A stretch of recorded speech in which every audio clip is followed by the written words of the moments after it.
Hello, this is Jason with Mountains to Sound Home Inspection. Just giving you a quick little inspection tip for today. So here we are looking underneath the sink inside this house.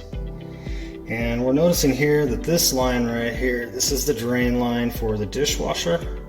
This is supposed to have either what they call a high loop, where this line comes all the way up to the top of the countertop area so it gets above the water level in the sink, or it should have an air gap up here on the top. You'd have one of those little stainless steel or something like that sitting up there above, right there next to the nozzle, and kind of give you a little idea of what to add an air gap in. So this way down here, all this drain water coming down can backflush back into the dishwasher, and that's never a good idea. So just recommendation, make sure to check this line, make sure it's up nice and high, so that way the drain line works properly and doesn't have any backflowing bad water going into it.